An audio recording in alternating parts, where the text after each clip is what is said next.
Hi hello நைத்தி rocks world channel viewers எல்லாருக்கும் வணக்கம். இன்றைக்கி நம்ம ஹான்ஸ்லோவில் இருக்க one of the tastiest restaurant honeymoon ரெஸ்டாரண்ட்டில் இருக்கோம்.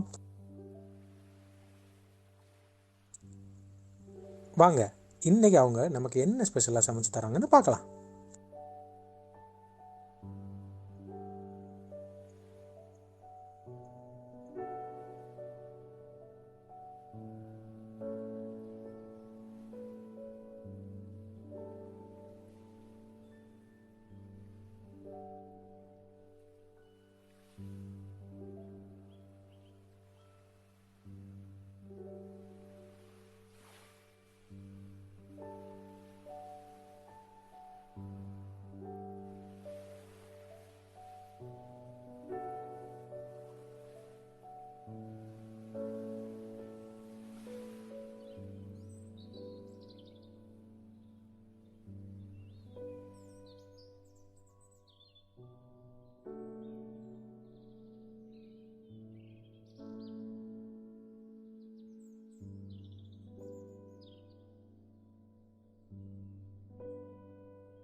இன்னைக்கு வந்து நாங்க வெஜிடபிள் இடியாப்பா கொடுத்து செய்யலாம்னு இருக்கோம்.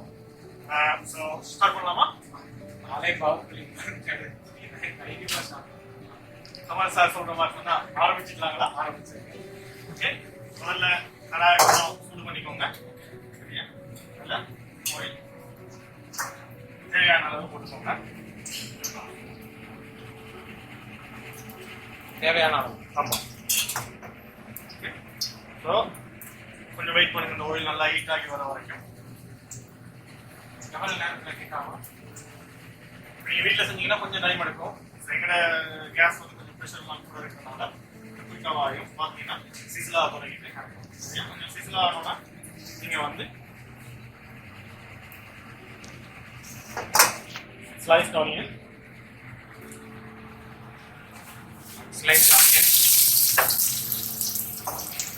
leeks, green chili and curry leaf.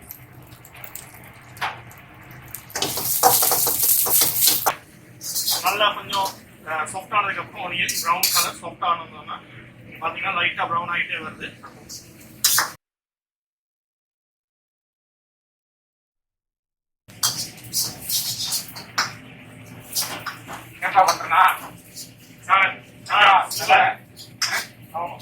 அதோட கேபேஜும் கேரட்டையும் ஆட் பண்ணிருங்க.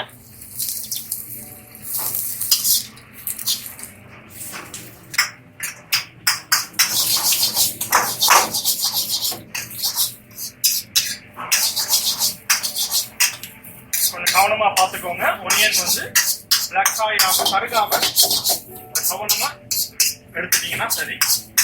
இதே பார்த்தீங்கன்னா கேரட்டும் இதுவும் கொஞ்சம் சாஃப்டாகவும் இருக்கும், கிரன்ச்சியாகவும் இருக்கணும். ரொம்ப குக் பண்ண விட்டுறாங்க, ஏன்னா ஒனியன் வந்து பிளாக் ஆகிடும். அது கறி போனால் அதுக்கப்புறம் ஆமாம் சாப்பிட டேஸ்டாக இருக்காது. அதை விட சாப்பாடு டெக்ஸ்டரும் வராது.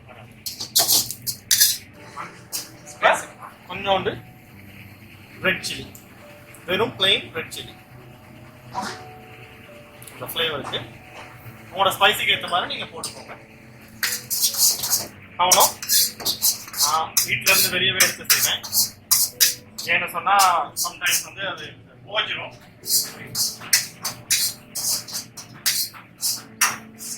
நல்ல ரெட் கலர்ல அதோட நீங்க வந்து அதோட ரஃப்னா கறி பவுடரும் கொஞ்சம் ஃப்ளேவருக்காக உங்களுக்கு தேவையான அளவு நீங்க போட்டுக்கோங்க. அந்த ரஃப்னா கறி பவுடர் இல்லாதவங்க வந்து நார்மல் சில்லி பவுடர் யூஸ் பண்ணிக்கணும். கறி பவுடர் வந்து எல்லா இடத்துலையும் வைட்லி அவைலபிள். நிறைய நல்ல பிராண்ட்ஸ் இருக்குது. ஸோ வைட்லி அவைலபிள் தான். சரியா? இது ரெடியாகி இப்படி வரும்போது நல்லா நல்லா மிக்ஸ் ஆகி வரும்போது நீங்க பாத்தீங்கன்னா நல்லா கலர் சேஞ்ச் ஆயிட்டு நார்மல் சில்லிக்கும் கறி பவுடருக்குமான கலர் வந்து டிஃப்ரெண்டா இருக்கும். நார்மல் சில்லி வந்து ரெட்டா வரும், அதுவே கறி பவுடர் வந்து கஷ்டா கறி பவுடர் வந்து ஒரு ப்ரௌன் கலர் ப்ரௌனிஷ் கலர்ல உங்களை ஒரு சாப்பாடை சேஞ்ச் பண்ணி சரி நான் ரெஸ்டாரண்ட்ல செய்யறதுனால நான் அடுப்புல இருந்து அடிக்கடி எடுக்கிறேன் சொன்னா கேஸ் வந்து ஃப்ளேம் கூடனால இதுவே நீங்க வீட்டுல செய்யும் போது தேவைப்படாதது. நீங்க உங்களோட நார்மல் ஃப்ளேம்லயே வந்து நீங்க செய்யலாம். அதை விட்டு நாங்க யூஸ் பண்ற சரியான தின் பேன் தானே, அதனால ஈக்கும் வந்து சரியான குயிக்கா பிடிக்கும். அதனால நீங்க நார்மலா உங்க பாத்திரம் யூஸ் பண்ணும்போது நீங்க நார்மல் அடுப்புலயே வச்சு மெயின் இன்கிரீடியன்ட் இடியாப்பம்.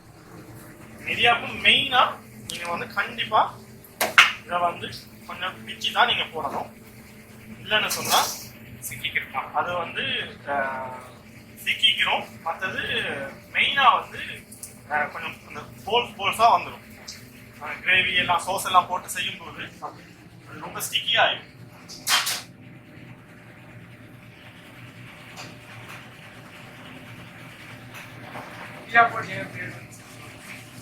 எனக்கு தெரிஞ்சு அதை முக்கி இடிச்சு போடுறோம்ல, அதான் இருக்கும் நினைக்கிறேன். எனக்கு தெரிஞ்சு ஒரு பேர் காரணம் இந்த மாதிரி கேள்வி யாரும் கேட்டிருக்க. உங்களுக்கு தேவையான அளவு எத்தனை பேருக்கு நீங்க போடுறீங்களோ, இப்ப நம்ம எத்தனை பேருக்கு இப்ப நாங்க வந்து ஒரு ஆளுக்கு தான் செய்வோம். ஒரு ஆளுக்கு செய்யும் போது நாங்க நார்மலா 8 இடியாப்பம் போடுவோம். 8 பீஸ் போட்டுட்டு ஒரு ஆளுக்கு 8 பீஸ் நல்லா சீல் பவுடர்லாம் அதில் படுற மாதிரி நல்லா மிக்ஸ் பண்ணிக்கலாம்.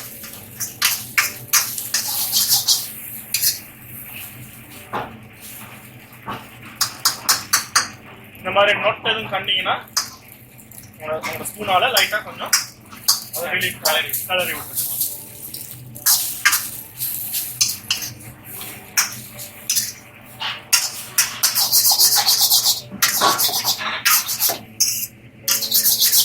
சில்லி எல்லாம் வந்து நல்லா இதுல ஸ்ப்ரெட் ஆகி அப்படியே கிட்டத்தட்ட மேரினேட் பண்ண மாதிரி அதில் வந்து கலர் வந்து சேஞ்ச் ஆகிடுச்சு. அப்படியே சூட்டோட சாப்பிட்ற மாதிரி நான் சால்ட் எல்லாம் போடல. சால்ட் இல்லாம சாப்பிடுவீங்கன்னா ப்ராப்ளமே இல்லை, போட்டே சாப்பிடலாம். பெப்பர் கொஞ்சம் போடுங்க. ஏற்கனவே நிறைய சில்லி பவுடர்லாம் போட்டனால பெப்பர் வந்து பார்த்து அளவா போடுங்க, கம்மியா தேவையானது, இல்லைன்னா காரமாயிடும். சால்ட் கொஞ்சம் கொஞ்சம் எக்ஸ்ட்ராவே போடுங்க. ஏன் எக்ஸ்ட்ரா போடுங்க? ஏன்னு சொன்னா ஸ்பிரிங் தானே, இடியாப்பம் தானே, மாவு தன்மைனால அது வந்து டக்குனு இழுத்து விளையாது. அதனால சால்ட்டை கொஞ்சம் எக்ஸ்ட்ராவே போடுங்க.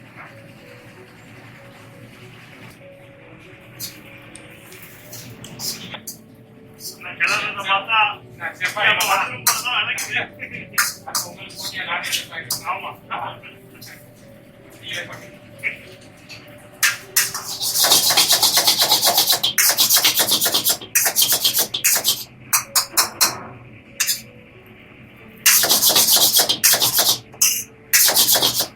இப்ப நீங்க பாத்தீங்கன்னா இதுல ஏற்கனவே நாங்க வெஜிடபிள்ஸ் போட்டிருக்கோம், கேபேஜும் கேரட்டும் ஆனியன் போட்டிருக்கோம். பட் அடிஷனலா நீங்க வந்து கொஞ்சம் பாயில் வெஜிடபிள்ஸ் வந்து யூஸ் பண்ணலாம். உங்களோட சாய்ஸ். நீங்க வந்து ஃப்ரோசனும் இருக்குது, அதை வந்து கொஞ்சம் பாயில் பண்ணி க்ளோ பண்ணிட்டு நீங்க அதை போடலாம். இல்லைன்னா ஃப்ரெஷ் வெஜிடபிள்ஸ் பாயில் பண்ணி நீங்க போட்டுக்கலாம். நாங்க என்னென்ன போடுறோம்னு சொன்னா beans, carrot, sweet corn, peas, அப்படியே வந்து கொஞ்சம் நட்ஸ், பீன்ஸ் அதுவும் போடுறோம். அது ஒரு டிஃப்ரெண்ட் ஃப்ளேவர் தான். அதுக்கு சாதா பீன்ஸோட அந்த பீன்ஸ் கொஞ்சம் நல்லா இருக்கும். என்னன்னு சொன்னா நாங்கள் வந்து கொஞ்சம் ஃப்ரை பண்ணுவோம். அது வந்து கொத்துக்கு வந்து கொஞ்சம் டிஃப்ரெண்ட் டேஸ்ட் இருக்கும். அதுவும் கொஞ்சம் ஆட் பண்ணிக்கோங்க. ஆமா, தேவையான அளவு.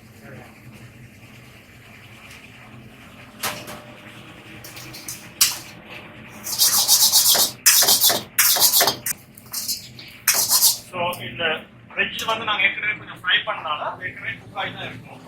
அதனால இது வந்து நீங்க எடுக்கணும்னா இப்போ எடுத்துக்கலாம். பட் நாங்க என்ன செய்வோம்னு சொன்னா நீங்க பாத்தீங்கன்னா இது இன்னும் கொஞ்சம் ட்ரையாவே தான் இருக்குது.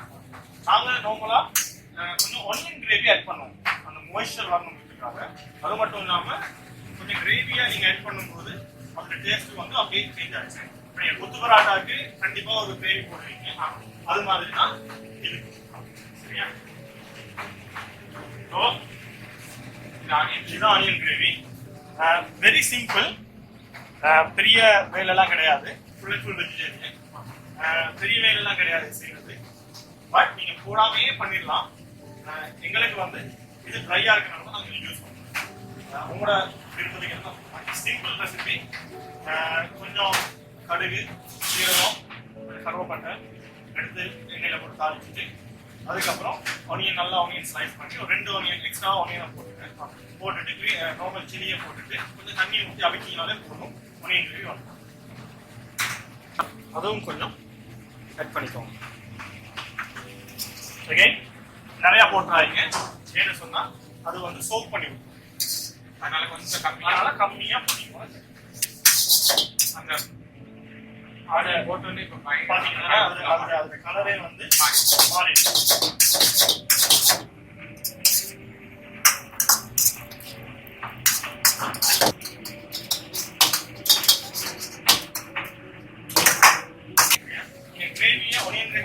ஜாஸ்தியா போட்டீங்கன்னா அது சொகியாயிடும். அதனால அது வந்து டேஸ்ட் பண்ண முடியாம போயிடும். தேவையான அளவு கரெக்டா போட்டுட்டீங்கன்னா கொஞ்சம் டேஸ்ட் நல்லா இருக்கும். சரியா? ஃபைனலா எல்லா இடியாப்ப கொத்துக்கும் வெஜிடேரியனா இருக்கட்டும், சிக்கனா இருக்கட்டும், இதுவா இருக்கட்டும், கொஞ்சம் ஃப்ரைட் ஓபஜினும் ஃப்ரைட் பொட்டேட்டோ சிப்ஸும் போட்டீங்கன்னா அது எக்ஸ்ட்ரா டேஸ்டே வேலையாகும். ஃப்ரை பண்ணி போடணும். கோல்ட் பேப்பர் அதெல்லாம் ஒன்றுமே போட தேவையில்லை. சும்மா வெறுமனே ஃப்ரை பண்ணி நல்லா சின்ன ஸ்லைஸ் பண்ணிட்டு வெறுமனே அது வேணாலும் டொப்பிங் மாதிரி போட்டீங்கன்னாலே நம்ம முன்னாடியே பண்ணி வச்சுக்கோம். ஆமா,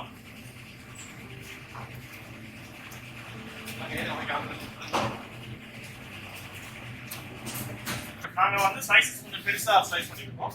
இதே நீங்க சின்னதா இன்னமும் ஸ்மால் பீஸா போட்டீங்கன்னா அதோட டேஸ்டே டிஃப்ரெண்டா இருக்கும். நாங்க வந்து இதுக்கு இந்த சிப் போடுறதுனால பாயில் பொட்டேட்டோ போடலை. நீங்க பாயில் பொட்டேட்டோ மட்டுமே போட்டா கூட அது ரொம்ப நல்லா இருக்கும்.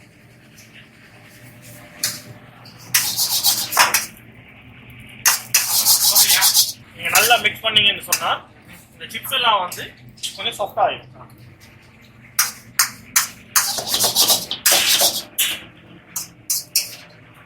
ரொம்ப நேரம் இதா பண்ணாதீங்க. எனக்கு சொன்னா ரொம்ப பிரேக் ஆயிடுச்சு சொன்னா அது வந்து இன்னமும் ரொம்ப சின்னதா ஆயிடும். அதனால கொஞ்சம் ஆமா, அதாவது இப்போ நான் அடுப்பு இதனாலதான் மெட்டப்னு எடுக்கிறேன். நீங்க அடுப்புலேயே வச்சு செய்யணும். மேக்ஸிமம் உங்களுக்கு எல்லாம் நீங்க ப்ரிப்பேர் பண்ணிட்டீங்க சொன்னா ஒரு 15 to 20 மினிட்ஸ்ல சுவையான இடியாப்பம் பிரியாணி கொத்து ரெடி. இப்பவே ரெடி தான். சுவையான இடியாப்பம் கொத்து ரெடி. இப்பவே ரெடி.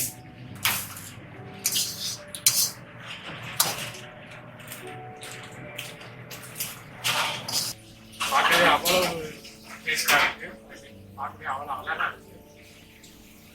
நீங்க ஹனிமூன் ரெஸ்டாரண்ட் பார்த்தீங்கன்னா இந்த இடியாப்பம் ட்ரை பண்ணாமல் போகக்கூடாது. எப்படி ட்ரை பண்ணுவோம்.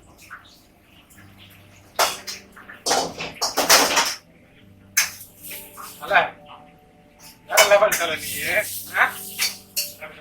என்னால முடிஞ்சது வாரவங்க நம்ம ரெஸ்டாரண்ட்டுக்கு வாரவங்க சாப்பிட்டுட்டு சந்தோஷமா போகணும். நான் இவ்வளோ டேஸ்டா நான் போயிட்டு சொல்லுவேன். மனசுல சந்த பாட்டமாக அவ்வளோ நல்லா